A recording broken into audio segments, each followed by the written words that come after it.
আল্লাহ আমার রব, এই রবি আমার সব। দামে দামে তন মনে তারি অনুভব। তোমার দুনিয়াতে আমি যেদিকে তাকাই, অথই নিয়ামতে ডুবে আছি সবাই। পাক পাখালির গানে শুনি তসবিহ কালো রব, তসবিহ কালো রব। আল্লাহ আমার রব, এই রবি আমার সব। আসসালামু আলাইকুম, আলহামদুলিল্লাহ, আসসালাতু ওয়াসসালামু আলা রাসূলিল্লাহ।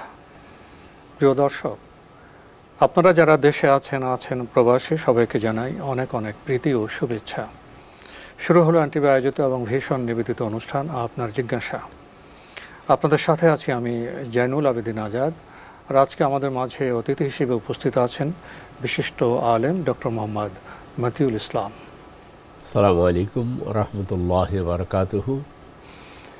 প্রিয় দর্শক, চলুন তাহলে জিজ্ঞাসার জগতে। শুরুতে একটি ইমেল পাঠিয়েছেন জামাল উদ্দিন, রাজশাহী থেকে। লিখেছেন, আমি অনেক আগে থেকে আপনাদের এই অনুষ্ঠান দেখে আসছি। ইসলামী শরিয়তে অনেক গুরুত্বপূর্ণ বিষয় এই অনুষ্ঠানের মাধ্যমে জানতে পেরেছি।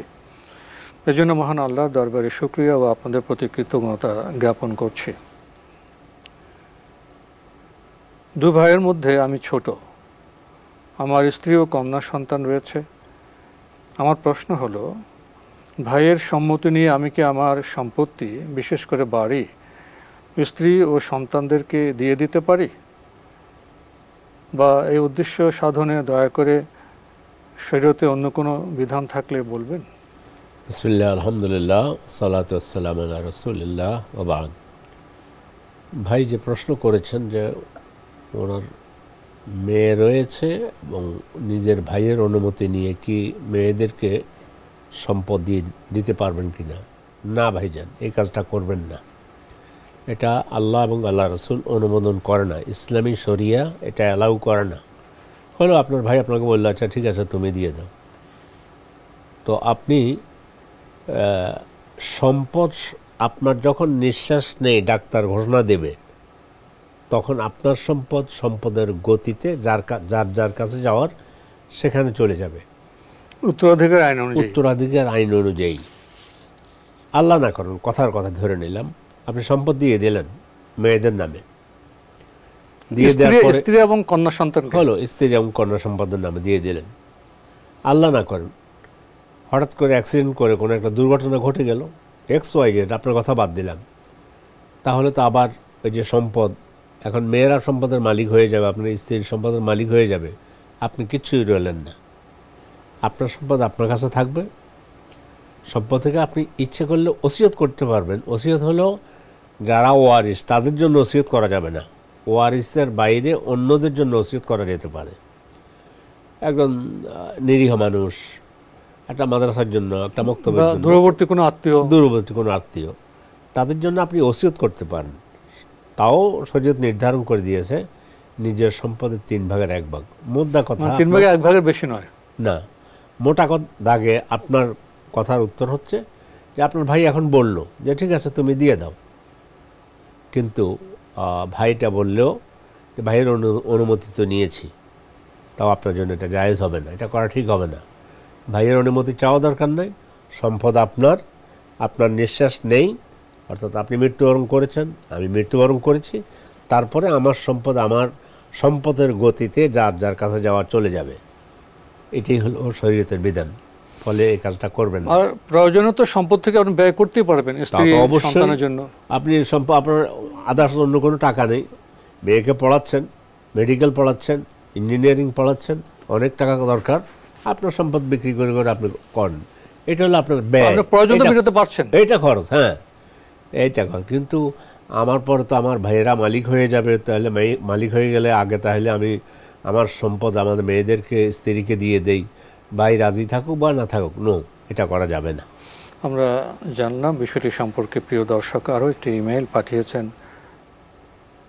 মৌনতা হোসেন। লিখেছেন, পরিবার যদি নিসাব পরিমাণ অর্থের মালিক না হয় এবং গরিব হয়, মেয়ে তার উপবৃত্তি টাকা জমিয়ে কোরবানি দিতে চায়, তা কি জায়েজ হবে? বাবার নিজের ঋণ শোধ করা হয়েছে কিনা জানা নেই, বাবা বলছেন না। হ্যাঁ, এখানে অনেকগুলো বিষয় আছে। মানে কোরবানি ওয়াজিব হওয়ার জন্য শর্ত হচ্ছে যে কোরবানি দিবে, আপনার বাবা কোরবানি দিবে আপনার বাবার নামে, কিন্তু ওনার সামর্থ্য নেই, দেবে না। রাসূল সাল্লাল্লাহু আলাইহি ওয়াসাল্লাম বলেছেন, মান ওয়াজাদা সাআতান ওয়ালাম ইউদাহি ফালা ইয়াকরাবান্না মুসাল্লানা। যে ব্যক্তির সামর্থ্য আছে কিন্তু কোরবানি দিল না, পশু কোরবানি করলো না, সে যেন আমাদের ঈদগাহে না আসে।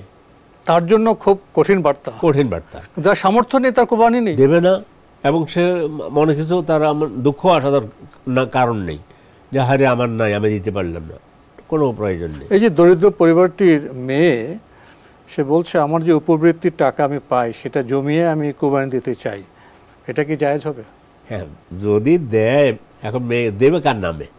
দিলে যদি নিজে একটু উপবৃত্তির টাকার মালিক কিন্তু মেয়ে, ফলে মেয়ে যদি দিতে চায় তাহলে মেয়ের নামে দেবে, হয়ে যাবে, কোনো এখানে কোনো অসুবিধা নেই। মেয়ের নামে দিলে পরিবার সবার হয়ে যাবে, পরিবার সবার হয়ে যাবে। এক পরিবারের পক্ষ থেকে একজনের নামে দিলেই হয়, যেহেতু টাকার মালিক মেয়ে, সেই হিসাবে মেয়ের নামে দিবে। এখানে এটা না যে আহা বাবা সামনে আছে আমার নামে কেমনে দেই, ঠিক আছে বাবার নামেই দেই, কিন্তু না, কোরবানি যখন টাকা মেয়ের নামে দিবে, পরিবারে ওরা সবের অংশীদার হবে। অবশ্যই শরীয়তের শরীয়তটা এত সুন্দর আমাদের, এটার মধ্যে বিউটিফুল আছে, সৌন্দর্য আছে। সেটা হচ্ছে বাবাও এটা মনে করবে না মেয়ের টাকা আমি দিতে পারলাম না, মেয়ে দিল, দরকার নাই, মেয়ের যখন টাকা সে দেবে, সামর্থ্য যার কোরবানিতা। আমরা জানলাম বিষয়টি সম্পর্কে। প্রিয় দর্শক আরও লিখেছেন, একটি খাসি কি পরিবারের 3 জনের নামেই কোরবানি হয়ে যাবে? নিজে উপস্থিত না থেকে দেশের বাড়িতে কোরবানি দিলে তা কি কবুল হবে, নাকি নিজে উপস্থিত থাকা ফরজ? উপস্থিত থাকা ফরজ নয়, এখানে 3-4টা মাসালা জড়িত। যার নামে মানে যার পক্ষ থেকে কোরবানি দেওয়া হচ্ছে, ওর সলাত, ঈদের সলাত আদায় হয়ে গেলে সে ফোন করে বলবে যে আমার ঈদের সলাত আদায় হয়েছে, পশুটা কোরবানি করেন। কিন্তু ভুল যেটা বলেছে, একটা মানে ছাগলের কথা বলা হয়েছে অথবা বকরির কথা বলেছে, 3 জনের না, 3 জনের পক্ষে তো এক বকরি হবে না। গরু হলে, মহিষ হলে, উট হলে 3 জন 4 জন অনূর্ধ্ব 7 জন পর্যন্ত, একটি মহিষ বা একটি গরু, একটি মহিষ বা খাসি বা ছাগল একজনের পক্ষ দেবে, কিন্তু পরিবারের সবাই সবের ভাগীদার হয়ে যাবে, পরিবারের পক্ষ থেকে কোনো সমস্যা নেই। এই মাসালাগুলো জানলে তো আমাদের কাছে খুব সহজ হয়ে যাবে। তাহলে পরিবারের একজন দিলেই সবার সবের ভাগীদার হয়ে যাবেন। তবে একজনের পক্ষে খাসি, একজন পক্ষে আর নিজে উপস্থিত না থেকে, উপস্থিত থাকা উত্তম, কিন্তু উপস্থিত থাকতে পারতেছে না বা একটু দূরে আছে বা কোনো আটকা পড়ে গেছে, গ্রামের বাড়িতে কোনো একটা হয়েছে, ঈদের সালাত আদায় হতে হবে। যদি মহিলা সালাত আদায় করে বলবেন, হ্যাঁ, ঈদের সালাত আদায়ের পরে বলবে যে আমার পশুটাও কোরবানি করে দাও, আমি তো এখানে আটকা পড়ে গেছি। মহিলা হলে ঈদের নামাজ হলে লাগবে না, কারণ মহিলা তো আর ঈদের সালাতে যায় না। যাওয়ার তো সুযোগ থাকলে তো তাহলে তো অবশ্যই। আরও একটি ইমেল পাঠিয়েছেন মোহাম্মদ আসলাম। আপনি লিখেছেন, শুয়ে শুয়ে কি টিভি দেখা যাবে? একটি প্রশ্ন হয়েছে। টিভি দেখা কি এটা কোনো শরীয়তি প্রশ্ন? শুয়ে শুয়ে কি আপনি টিভি দেখতে পারবেন কিনা, তো বসে পারবেন কিনা এক কথা, আপনি বলতে পারেন টিভি দেখা যাবে কিনা। শুয়ে দেখেন, দাঁড়িয়ে দেখেন, এরপরে বসে দেখেন, সেটা হলো ভিন্ন কথা। দেখছেন কি আপনি? অশ্লীল খারাপ ছবি দেখতেছেন, মেয়েদের নগ্ন ছবি দেখতেছেন, এগুলো দেখবেন না, জায়েজ নেই। আপনি আমাদের অনুষ্ঠান দেখতেছেন, আপনি শুয়ে দেখেন, তাহলে জায়েজ বিষয় হলে শুয়ে বসে যেভাবে যে কোনোভাবে হোক দেখতে পারবো, অসুবিধা নেই। আরও লিখেছেন, বাথরুমে পায়খানা করার সময় আঙ্গুল ফোটানো যাবে? আঙ্গুল ফোটানো যাবে ওয়াশরুমে, ওয়াশরুমে আঙ্গুল ফোটালে যদি একান্ত আঙ্গুল ফোটাতে অসুবিধার কি আপনার? এটা কি ওখানকার কাজ? এগুলো এই প্রশ্নগুলো বোধহয় খুব বেশি কি জীবন ঘনিষ্ঠ প্রশ্ন? না, এগুলো জীবন ঘনিষ্ঠ প্রশ্নগুলো আরো সুন্দর এবং অর্থবহ হওয়া প্রয়োজন। প্রিয় মার্জিত হওয়া দরকার। এই প্রশ্নটি আপনি সুন্দর করেছেন 3 নম্বরে এসে, টুপি ছাড়া কি নামাজ পড়া যাবে? যাবে, টুপি পরে পড়াটা সুন্দর, উত্তম। এ সম্পর্কে আহলে ইলম কোরআন একটা আয়াত নিয়ে এসেছে টুপির ব্যাপারে আর কি, যে ইয়া বানি আদম খুজু জিনাতাকুম ইনদা কুল্লি মসজিদ, হে আদম সন্তানগণ প্রত্যেক মসজিদে যাওয়ার সময় সৌন্দর্যের পোশাক পরে যাও। তো সলাত আদায়ের জন্য মোমেনদের টুপিটাও সৌন্দর্যের পোশাকের অন্তর্ভুক্ত, ফলে পারলে টুপি পরবে, পারলে ভালো ভালো, এটা শর্ত নয়। না না শর্ত নয়। অনেকে বলে যে আপনি বলবেন যে আসেন না নামাজ পড়ি, হয়তো আমি তো টুপি রেখে অনেকেই আমি দেখেছি যে টুপি নিয়ে নামাজ পড়ে না। ফাইন্না লিল্লাহি ওয়া ইন্না এটা ক্লিয়ার হওয়া উচিত যে টুপি ছাড়া নামাজ হবে, তবে টুপিটা নামাজ হবে, নামাজ পড়তে হবে, পড়তে হবে। আর টুপি তো হলো সৌন্দর্যের বিষয়, সৌন্দর্যের বিষয়, ভালো যে পরে যান ভালো, এটা জি পড়ে যাওয়া ভালো। কিন্তু টুপি নাই, এটা 10 বছর না থাকুক, সালাত তো আদায় করতে হবে, টুপি ছাড়াও নামাজ হয়ে যাবে অবশ্যই। আমরা মোহাম্মদ আসলাম আপনার ইমেল পড়ছিলাম, আপনি আরও লিখেছেন হাঁটতে হাঁটতে কি খাবার খাওয়া যাবে? এটা শিষ্টাচারের ব্যাপার। আসলে খাবার জন্য বসে খাবারই উত্তম। হেঁটে হেঁটে খাচ্ছেন, খাওয়া হারাম হয়ে যাবে না, কিন্তু শিষ্টাচার মধ্যে। কিন্তু আরেকটি প্রশ্ন চলে আসে, কি খাবার? কে চানাচুর খাচ্ছে, কে চিনাবাদাম খাচ্ছে, এগুলো তো হেঁটে হেঁটে খেতে পারে, তো অসুবিধা, যেটা মূল মিল, যেটা খাবার লাঞ্চ বা ডিনার যেটা আমরা বলি, জি জি, সেগুলো খাওয়ার ব্যাপারে বসে খাওয়া উত্তম অবশ্যই। সামান্য হয়তো একটু হেঁটে গেলাম, এটাও কোনো কিছু, কিন্তু হেঁটে হেঁটে আমি খাচ্ছি, ভাত খাচ্ছি, এটা ইসলামী শিষ্টাচার, ইসলামী আদাবুল ইসলামের মধ্যে পড়ে না আর কি। জি, শেষে লিখেছেন আজানের সময় কি কথা বলা যাবে? আজানের সময় কথা বলা যাবে না এমনটা হারাম না, কিন্তু আজানের উত্তর দেবেন। আল্লাহু আকবার আল্লাহু আকবার বলতেছেন, আজানের উত্তরটাও দিচ্ছেন। দেওয়ার মাঝে আবার আজানের উত্তর, যেমন আমরা এখানে দুজন আছি, একজনে দিলে হয়ে গেল, আর আপনি আমাকে জিজ্ঞাসা করেন যে কি খাওয়া দাওয়া করে আসছেন কিনা, বা অন্য কোনো জিজ্ঞাসা আপনার কোনো প্রয়োজন আছে কিনা, তাহলে এই জন্য কথা বললে মাঝখানে অসুবিধা হবে না। প্রয়োজনের কথা বলতে আজানের জবাব দেওয়াটি তো জবাব তো দিতে হবে। হ্যাঁ, জি। আরও একটি ইমেল পাঠিয়েছেন অনিম চৌধুরী, এটি আগের ইমেল। আপনি 2 নম্বর প্রশ্নে লিখেছেন, আমার এই প্রশ্নটি শুরুতে বলে রাখছি, আমি কোনো পিতা মাতাকে কাঠগড়ায় দাঁড় করাচ্ছি না, শুধু বিধান জানার জন্য প্রশ্নটি করলাম।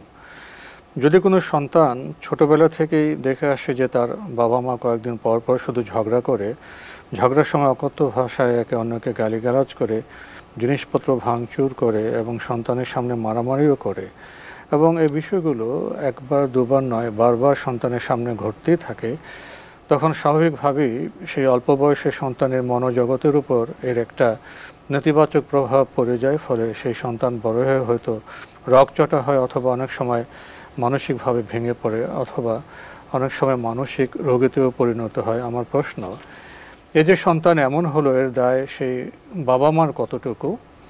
আমি আবারও বলছি, আমি কোনো পিতামাতাকে কাঠগড়ায় দাঁড় করাচ্ছি না, আমি শুধু বিধান জানার জন্য প্রশ্নটি করলাম। জি, চমৎকার প্রশ্ন করছেন, মার্জিত কথায় লিখেছেন। পিতামাতাকে কাঠগড়ায় দাঁড় করা যাচ্ছেন না, করা যাবেও না, করা যাবেও না। কী করতে পারবেন আপনি? আর আপনিও ভেঙে পড়বেন না। হ্যাঁ, দেখতেছেন, চেষ্টা করবেন। আপনি সন্তান হিসেবে আপনি যে বলতে পারবেন না এমন না, আব্বু আসলে এগুলো করলে তো ঠিক হচ্ছে না, অথবা মাকে মা আপনি যেভাবে বলছেন, আব্বুকে কথা বলছেন, মানে আপনারও মা বাবার প্রতি আলহামদুলিল্লাহ যেটুকু আপনার জ্ঞানের পরিধি দেখেছি, বোঝানোর মতো অবস্থা আছে। কারণ আপনি নিজে লিখতেছেন, এগুলো দেখে আমি ভেঙে পড়েছি, হতে হতে আমার মানে মানসিকভাবে আমি বিধ্বস্ত হয়ে গিয়েছি, এখন এগুলোর দায়িত্ব মা বাবাকে নিতে হবে কি না। আপনি বিধ্বস্ত হবেন কী জন্য? নো, আপনার ভাষায় বোঝাচ্ছে যে আলহামদুলিল্লাহ আপনি খুবই একজন জ্ঞানী মানুষ, আমার কাছে এটা মনে হয়েছে। বিধ্বস্ত হবেন না, এবং ওনাদের প্রতি আপনার দায়িত্ব। আব্বু সুন্দর ভাষায়, সাবলীল ভাষায়, পিতামাতাকে কখনো মানে কটাক্ষ করে কথা বলা যাবে না। তোমরা ঝগড়াঝাটি করতেছ, এই ঘরে আর থাকবো না। নো, অকাদা রব্বুকা আল্লাহ তা'বুদু ইল্লা ইয়াহু ওয়া বিল ওয়ালিদাইনি ইহসানা, পিতামাতার প্রতি এহসান করো। এহসান অর্থ কি? যতটুকু পাবে তার চাইতে বেশি দেয়া, নম্র ভাষায়, সুন্দর ভাষায়, ভালোভাবে সুন্দর ব্যবহার দিয়ে। বাবা নেই এখন, মাকে মা যেটা হয়ে গেল ঘরের মধ্যে, এভাবে হওয়া তো আসলে তো এটা সুন্দর হলো না। আব্বু হয়তো মনে ব্যথা পেয়েছে, আবার বাবাকেও আলাদা বলতে পারেন। সব কিছু মিলে আপনিও ভেঙে পড়বেন না, পিতামাতার প্রতিও আপনার রুষ্ট হবেন না, কঠোর ভাষায় কথা বলবেন না। আর তারা তাদের কারণে আপনি কেন মানে নিজে ভেঙে পড়বেন? তো ওনারা যেটা করতেছে সেটা স্বামী স্ত্রীর প্রতি যদি জুলুম করে তাহলে সেটা উনি বুঝবেন, সেটা আল্লাহর উপরে থাকলো ঠিক হলো না।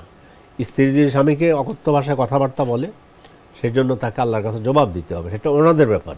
কিন্তু আপনার ভেঙে পড়ার কারণে তারা দায়ী দায়িত্ব বহন করতে হবে, বিষয়টা এমনও নয়। আপনি ভেঙেও পড়বেন না, বুঝাবার চেষ্টা করবেন ইনশাআল্লাহ। উনি নির্দিষ্টভাবে একটি প্রশ্ন করেছেন, বাবা মার এই যে মন্দ আচরণ এর নেতিবাচক প্রভাব যদি সন্তানের উপর পড়ে, সন্তান যদি মানসিক রোগীতেও পরিণত হয়, এর দায় বাবা মার উপর কতটুকু? বিষয়টা একটু জটিল। বাবা মা কারণে ছেলের উপরে এটার প্রভাব পড়েছে, যদি এমন হয় তাহলে সেটা হয়তো বা কিয়ামতের দিন আল্লাহ না করেন, আপনি বলেছেন যে ওনাদেরকে আসামির কাঠগড়ায় দাঁড় করাবো না, করাচ্ছি না। আমরা আল্লাহর কাছে দোয়াও করব আপনার আব্বা মা যেন সুন্দর আচরণ করেন পরিবারে। এটা হয়, আসলে তো বাস্তব। কাজের দায়িত্ব হবে, হ্যাঁ, কাজের দায় বাবা মা হোক সন্তান হোক যেই হোক, মন্দ কাজের দায়িত্ব তাকে নিতে হবে, অবশ্যই মন্দ কাজের দায়িত্ব নিতে হবে আর কি। তো তারপর দোয়া করেন আল্লাহর কাছে যেন বাবা মা এগুলো না করে, আপনাদেরও এই বিপর্যয়ে পড়তে না হয়। জি, বাবা মার তো অবশ্যই সচেতন হওয়া দরকার তাদের আচরণ সম্পর্কে। অবশ্যই যখন আচরণ করবেন সন্তানের সামনে, তখন পিতামাতা হিসেবে তো তাদের দায়িত্বশীলতা পরিচয় দিতে হবে অবশ্যই। শেষে ভাই অনিম চৌধুরী আপনি লিখেছেন, মা বাবা, আত্মীয় স্বজন, চারপাশের পরিবেশ একজন মানুষের জীবনে অনেক প্রভাব ফেলতে পারে। যে আখিরাতমুখী সে তার সন্তানকে সেরকমই পরিবেশ এবং শিক্ষা দেওয়ার চেষ্টা করে, আবার যে দুনিয়ামুখী সে তার সন্তানকে শিক্ষা এবং পরিবেশ দেওয়ার ক্ষেত্রে দুনিয়াকে অগ্রাধিকার দেয়। দেখা যাচ্ছে পরিবার পরিজন বা পরিবেশের প্রভাব কোনো সন্তান খুব ভালো কিছু করতে পারছে, আবার একই কারণে কেউ খুব খারাপ হয়ে যাচ্ছে। আমার প্রশ্ন, একজন সন্তানের উপর পরিবার পরিজন বা পরিবেশের এই যে একটি শক্তিশালী প্রভাব কাজ করে, এই বিষয়টি মহান আল্লাহ তাআলার কাছে বিচার দিবসে কতটুকু গুরুত্ব পাবে একটু বুঝিয়ে বলবেন? সাংঘাতিক বিষয়, চমৎকার। এ ব্যাপারে স্পষ্ট কোরআনের বাণী। যদি পিতামাতার কারণে সন্তানের আল্লাহওয়ালা না হয়, আল্লাহ বিমুখ হয়ে যায়, কোরআনে কারিমে আল্লাহ বলছেন এই সন্তান আল্লাহ বিমুখ হয়ে যাওয়ার কারণে কিয়ামতের দিন আল্লাহর কাছে বলবে, রব্বানা ইন্না আতা'না সাদাতানা ওয়া কুবারা'না ফাআদাল্লুনা আস-সাবিলা রব্বানা আতিহিম দি'ফাইনি মিনাল আযাবি ওয়াল আনহুম লা'নান কাবীরা। হে রব, আমি আমার গুরুজনদের, বড় যারা ছিল, সাদাতানা ওয়া কুবারা'না, আমার গুরুজন মুরব্বীদের অনুসরণ করেছিলাম। ফাআদাল্লুনা আস-সাবিলা, তারা তাদের কর্মকাণ্ডের মাধ্যমে আমাদেরকে পথভ্রষ্ট করেছে। আমাকে সালাত আদায়ের জন্য বলে নাই, রোজা রাখার জন্য বলে নাই, যাকাত দেওয়ার জন্য বলে নাই, আল্লাহর পথে চলতে বলে নাই। সব কিছু মিলে আমি দ্বীনের ব্যাপারে উদাসীন ছিল, আমাকে এগুলো শিখায় নাই। এই কারণে আজ আমি জাহান্নামী হয়ে গিয়েছি।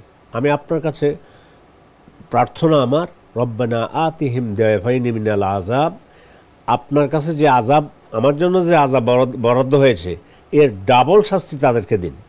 অতএব পিতামাতার বিশাল দায়িত্ব রয়েছে এই ব্যাপারে, যে সন্তানকে আল্লাহমুখী করা, দ্বীনী পরিবেশের মধ্যে তার সন্তানদেরকে পরিবেশ দেওয়ার চেষ্টা করা, কোরআনের সাথে সম্পর্ক গড়ে দেয়া, কোরআন সুন্নাহর আলোকে যেন সন্তান জীবনযাপন করে, এগুলো সব দেখতে হবে। না করলে যদি নিজেরা ঠিক আছে আমার সন্তান ডাক্তার হোক, ইঞ্জিনিয়ার হোক, বড় কিছু হোক, বৈজ্ঞানিক হোক, কিন্তু দুনিয়াবী চিন্তা, আল্লাহকে সিজদা করতে হবে না, এবার বলেও নেই। আল্লাহ এক, অদ্বিতীয়, তাওহীদ এর জ্ঞান দেয়া, এরপরে সালাত, সিয়াম, কিয়াম, এগুলো সম্পর্কে কিচ্ছু বলে নেই। এই পিতামাতাকে কিয়ামতের দিন আসামির কাঠগড়ায় দাঁড় করাবে। রব্বানা আরিনাল্লাযীনা আদাল্লানা মিনাল জিন্নি ওয়াল ইনস নাজআলহুমা তাহতা আকদামিনা, এটা আরেকটা ফরিয়াদ। আরেক জায়গায় বলছে ওদেরকে দেখাই দেন যারা আমাদেরকে, আমি তাদের সামনে বেড়ে উঠেছি কিন্তু আপনার পথে পরিচালিত করেনি। রব্বানা আরিনাল্লাযীনা আদাল্লানা মিনাল জিন্নি ওয়াল ইনস নাজআলহুমা তাহতা আকদামিনা লিয়াকুনা মিনাল আসফালিন, তাদেরকে পদপিষ্ট করে এখন আমি জাহান্নামে যাব। দুটো আয়াত দোয়া আপনি এসেছে। বক্তব্য স্পষ্ট করেছেন। তো আজকে আমাদের এখানেই শেষ করতে হচ্ছে। আপনাকে অনেক ধন্যবাদ। ধন্যবাদ আপনাকেও। প্রিয় দর্শক, আমরা দেখছিলাম এনটিভি আয়োজিত এবং ভীষণ নিবেদিত অনুষ্ঠান আপনার জিজ্ঞাসা। আমাদের এই অনুষ্ঠান আপনারা এনটিভি অনলাইনেও দেখতে পারবেন। ভিজিট করুন www.ntvbd.com। এছাড়া ইউটিউব এবং আমাদের ভেরিফাইড ফেসবুক পেজে অনুষ্ঠান দেখতে পারবেন। আজকের শেষের প্রশ্নটি খুবই গুরুত্বপূর্ণ। পিতামাতার যে আয়োজন, যে পরিবেশ, সেখানে তো সন্তানরা বড় হয়ে ওঠে। তো পিতামাতাদের মধ্যে কেউ কেউ সেকুলার, ইহলৌকিকবাদী, এবং কেউ কেউ ইহলোকে বসবাস করেন পরকালকে সামনে রেখে। এর একটা পরিবেশ তো সন্তানের উপর পড়ে, এবং আমরা শায়েখ থেকে জানলাম এর দায় অবশ্যই পিতামাতাকে বহন করতে হবে। পিতামাতা যদি সন্তানকে ইসলাম সম্মত পরিবেশ না দেন, আকীদা বিশ্বাসে শক্তিশালী না করেন, সন্তান যদি পথভ্রষ্ট হয়, তার দায় পিতামাতাকে নিতে হবে। অতএব সাবধান।